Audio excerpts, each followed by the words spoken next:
September 7th, 1938. The patient frequently indulges in recriminations expressed in an explosive tone of voice. This morning she threw away the milk, saying it was full of urine, spittle, and all kinds of other filth. Crazed, she hears voices that order her to do things. She says she heard children singing and that they were locked up in a school. January 20th, 1939. Introverted, dazed, cannot focus on anything. When questioned and stimulated, she starts crying and weeping. At other times, she laughs. June 1st. Apathetic. Eats very little. She refuses to be touched. Does not respond. Spends her time in the grounds. The cooks report that she sits on a bench in front of the kitchens. October 14th. Return of impulsive behavior. This morning she asked for 2 eggs to make zabayoni, but when she got them, she threw them up in the air. Excited, clamorous, slightly confused, takes her clothes off. December 8th. Tied to bed for 15 days. High-spirited, tends to make witty comments and use vulgar words. Laughs hysterically and pleasures herself. The nurses report that about 2 weeks ago she remained in the showers on her own and didn't want to leave. They said that when they took her away, she swore at them and then lashed out and bit them. 2 nurses had to be treated for their injuries. They've kept her tied to the bed since then. Transferred to the slightly agitated ward, from the care of Dr. B to the care of Dr. C. I was with Amara in the showers. My memories are terrifying. They're not real, are they?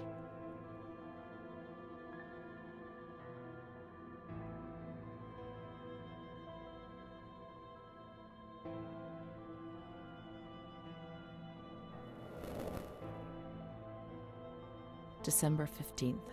Dr. C. Patient notes. The abnormality of her psychic state has induced her to lead a life which is irregular and tends towards delinquency. Of fickle and flighty character, she regularly discards her household duties and engages in occasional prostitution. Delinquency? Maybe I answered someone back rudely, yes, and people get on my nerves at times, but delinquency? And prostitution? No, why? Why say a thing like that? The old doctor tried to understand, but this one just labels you without thinking, or even trying to comprehend. Her mental deficiency makes her deaf to the reprimands of her family. She has shown suicidal tendencies. She was brought to the ward yesterday, agitated and hysterical. Treated with cardiazol, 2 injections a week for 5 weeks. The therapies removed the light for a while, but also all her will, desire, and hope.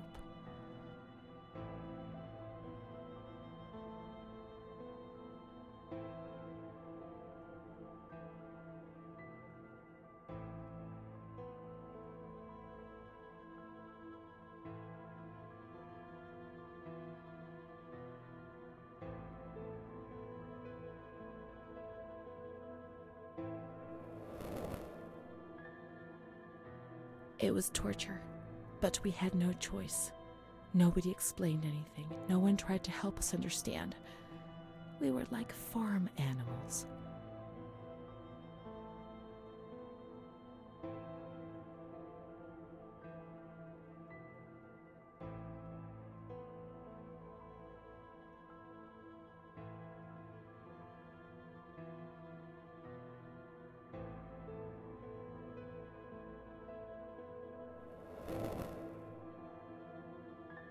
June 2nd. After a long period of calm and improvement, the patient is very agitated today and vehemently refuses to submit to a gynecological examination.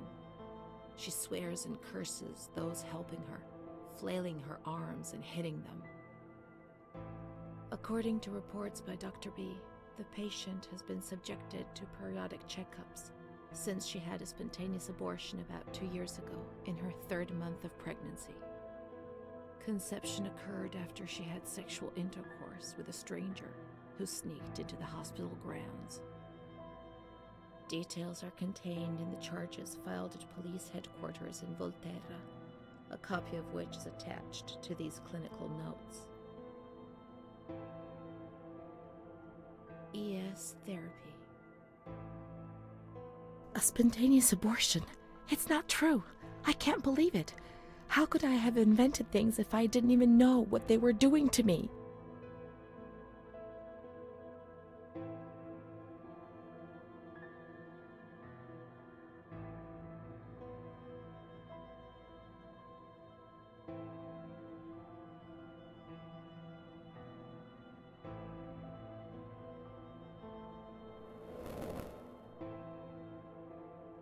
And the stranger in the grounds.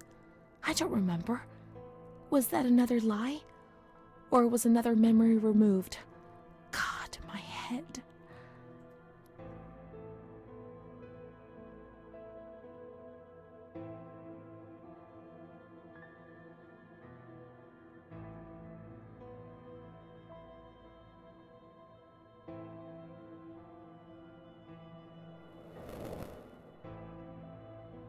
June 13th. The nurses report that she descended into a state of great mental confusion after receiving her mother's letter. She threw her soup over another inmate because she was very anxious, and then punched a nurse. Impulsive, flails about her. She rails against the doctor in vulgar terms while he is examining her, lashes out and spits. Block all correspondence to give the patient no further reason to become agitated. August 20th, tied to bed. The nurses report that the patient is extremely agitated after the visit of a relative or family friend. 2 days later, she is still shouting all the time that he commands her, that she must obey and harm herself, and that she is not Charlotte. All visits forbidden, constrained to bed, and intensification of ES therapy until we achieve results. Calm down. You must be calm. Don't get agitated. We'll make you calm down. Is that the only thing that matters? Is tranquility worth the price of not living?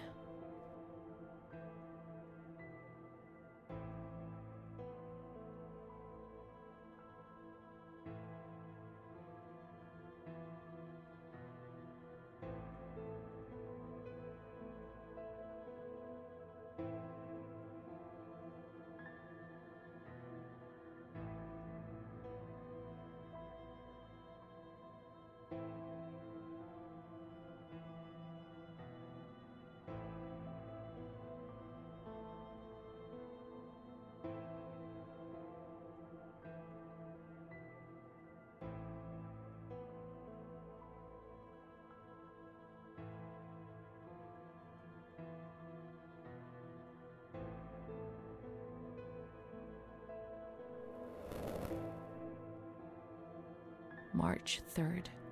Alert, correct attitude, replies when questioned. The nurses report that the patient is calm. She washes and looks after herself. She affirms the existence of a certain Amara. She says that Amara is a patient who disappeared when she was moved to this ward. No confirmation. Probably a regressive hallucination.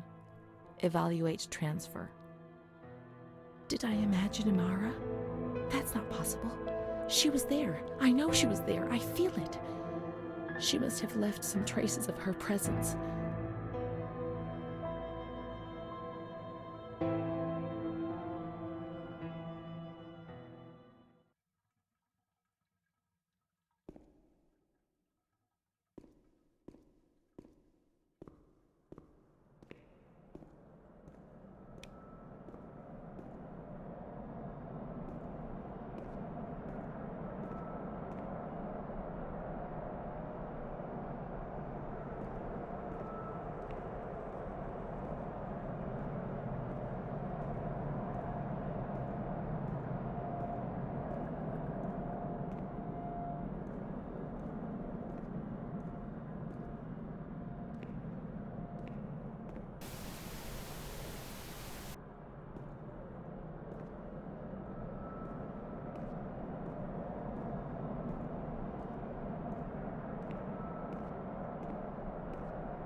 We can try to find her medical records in the archive where their letters were filed.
Amara B., aged 32, housewife, mother of 2 daughters, married to Mario B. So Amara does exist. Yet she had no children and wasn't married, but that photo, it's her. June 3rd, 1936. Admitted yesterday, showing signs of improvement. June 8th. Cheerful, calm, and tranquil. Her behavior is good and she's keeping herself clean and tidy. Discharged on June 10th. April 28th, 1937. Arrived accompanied by her husband in an anxious and nervous state. Has difficulty speaking, trembles. Discharged May 14th. March 8th, 1938. A few days before René was admitted, she told me that she too had been admitted only a short time previously. Arrived yesterday in a febrile state. Discharged March 14th. She didn't leave. Certainly not after a few days. No. June 22nd, 1939. Readmitted once more. The patient shows rapid improvement. Discharged July 2nd. August 1st, 1941. The latest of many admissions due to agitation.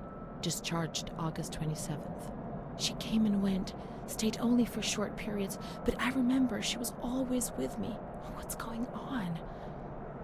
March 4th, 1942. Back again, the same situation. March 8th. Compared to previous admissions, the patient seems depressed even after a few days, although her demeanor is calm and she is attentive. Discharged March 25th. April 2nd. The patient is distracted and apathetic. Her husband brought her here and said, "She's not eating, doctor. She spends all her time sleeping. I'm so worried, doctor. You know her. You can help her." April 6th. Tuberculosis. Patient transferred to the Marigliano Pavilion and is in isolation. May 3rd, 1942. Death from tuberculosis at approximately 8:30 a.m. Is Amara dead? Poor dear friend, I wasn't even able to say goodbye to you. Enclosed is a manuscript written by the patient, probably in a state of delirium. I'm dying, I know it. I'm losing a lot of blood, bleeding internally too. It's strange. Since I came back in here, I can't stop thinking about that little girl with her sad eyes, her desperation. I only saw her for a short time, it's true, but she remains in my heart. Will she still be here? I hope to God not. I hope she's better and her mother's taken her home. My memories don't match up. What's the point of this? Perhaps my memory is playing tricks on me. Things are not as I remember them, as I see them. But she said she liked me. I just can't understand it. I just wanted to say goodbye to her for the last time. I never even said goodbye to her.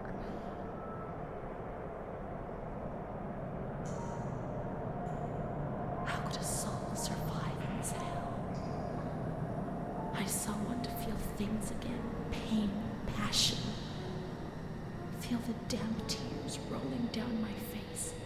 To remember that I was alive.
I can't be sure it's Amara's.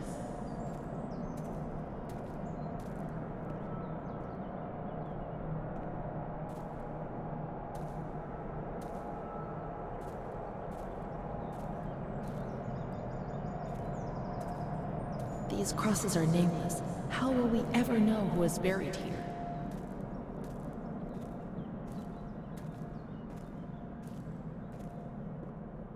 There are no names. We were worth nothing in death as in life. If there was someone out there who cared for you, well, perhaps. I had Mom. Let's go and wait for her. She'll come and get us. She promised.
Mom will come.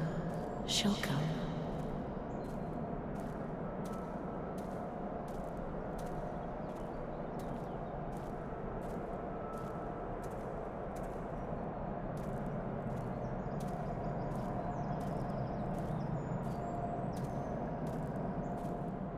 She promised, and she'll come to get us.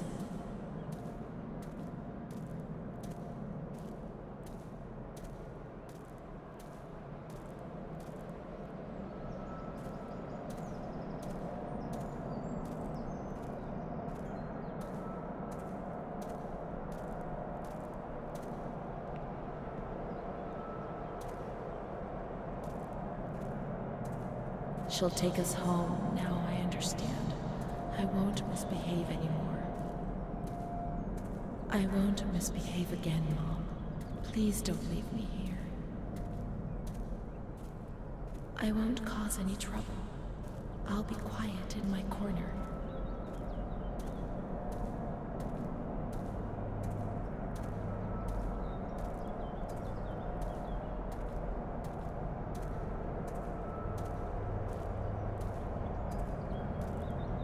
How I miss that dark corner where I used to spend whole days.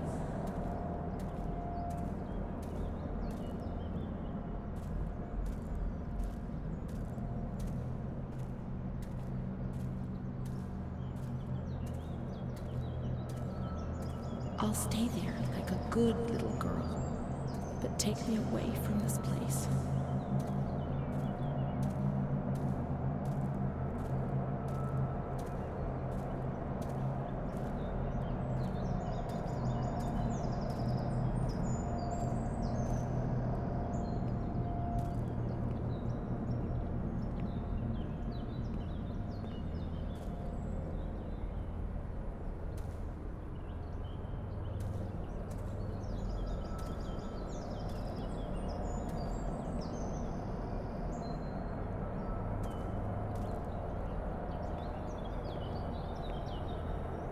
I must always concentrate on nothingness.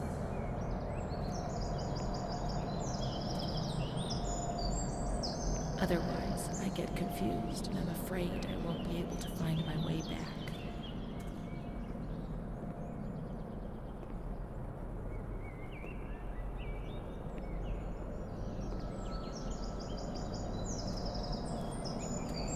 Let's wait for Mom in the waiting room.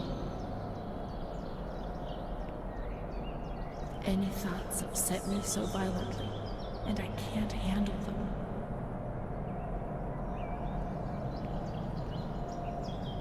I'm afraid of myself, of what I might do when I get confused and don't remember anything.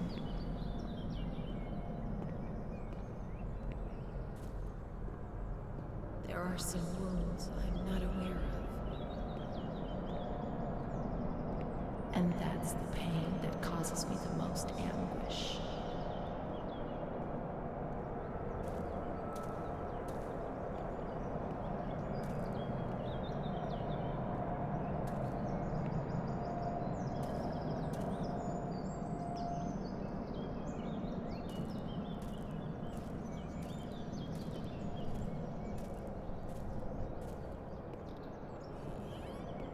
What if she's been already? And she's already left.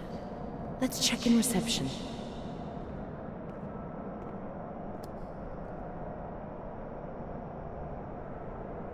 Miss, please send the following telegram to Adati. Discharge of René T. Impossible. Psychiatric evaluation negative. This is a life sentence. I can't spend my whole life in here. I can't. It's a death sentence.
We learned so many things at school, and so we have to attend.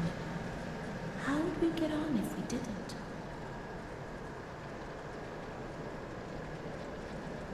I do a lot of bad things.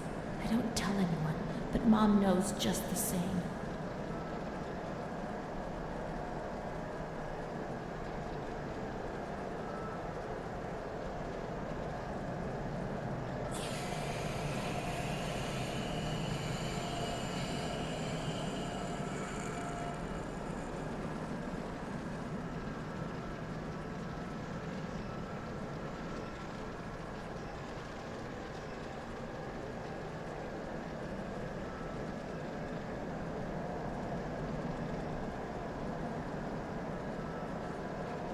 René is kind to Don Gino, but he always frightens me.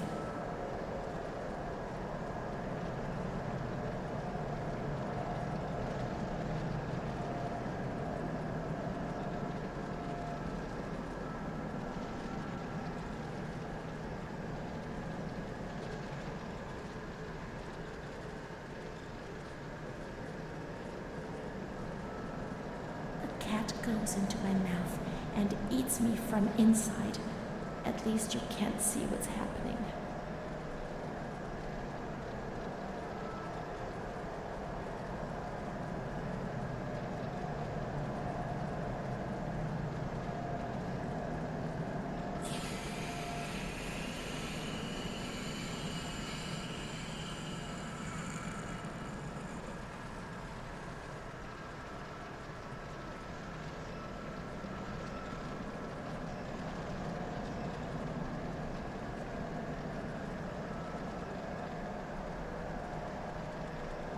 My schoolmates, when the light's there.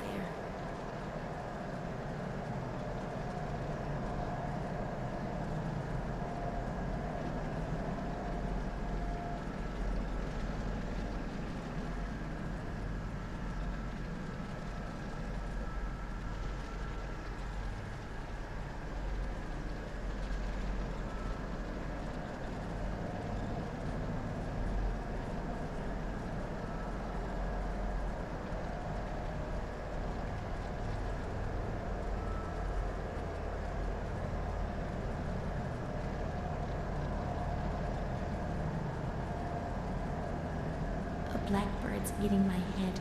That's why it hurts so much.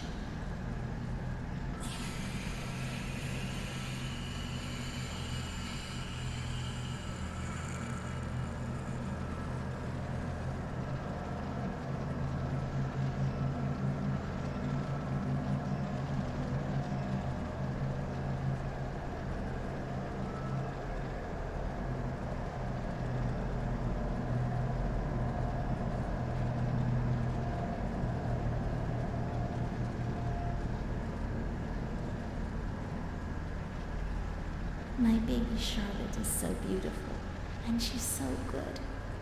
But René isn't.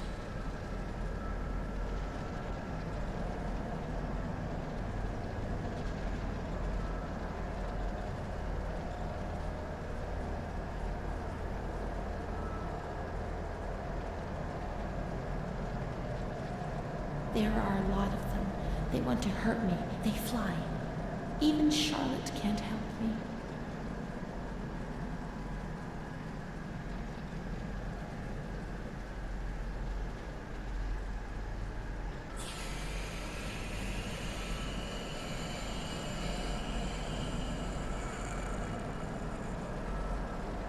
Mom works so hard because I have to eat, or I won't grow.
Mr. Onofrio helps Mom.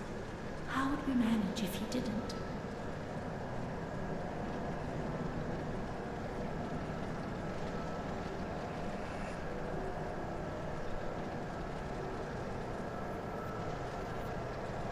Mr. Onofrio is so nice. I'm bad because I'm not kind.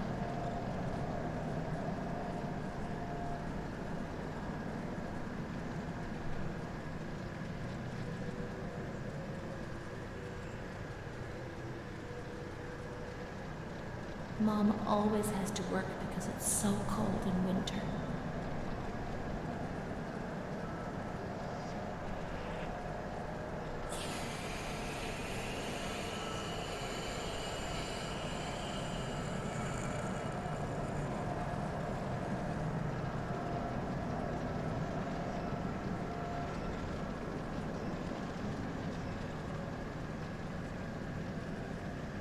When I was little, I never used to sleep. Poor Mom.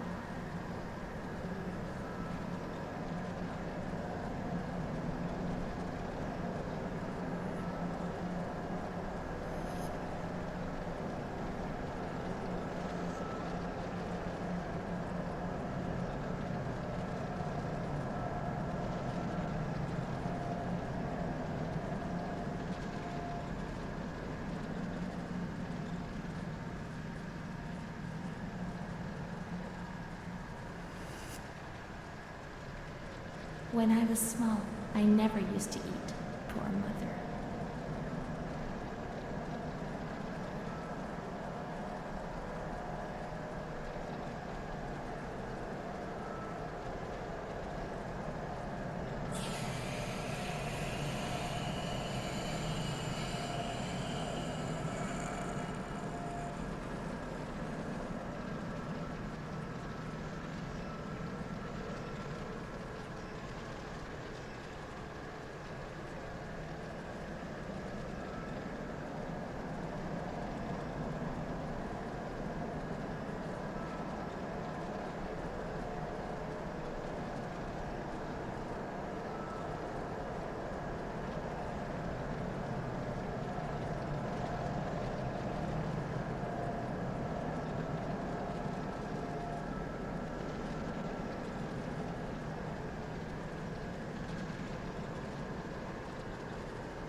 What's happened?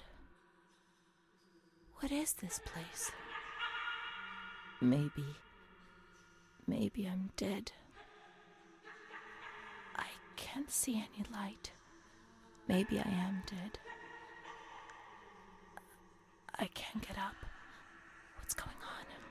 What's happening to me? There's no one here, but these noises. God, my head is killing me. I can't keep my eyes open.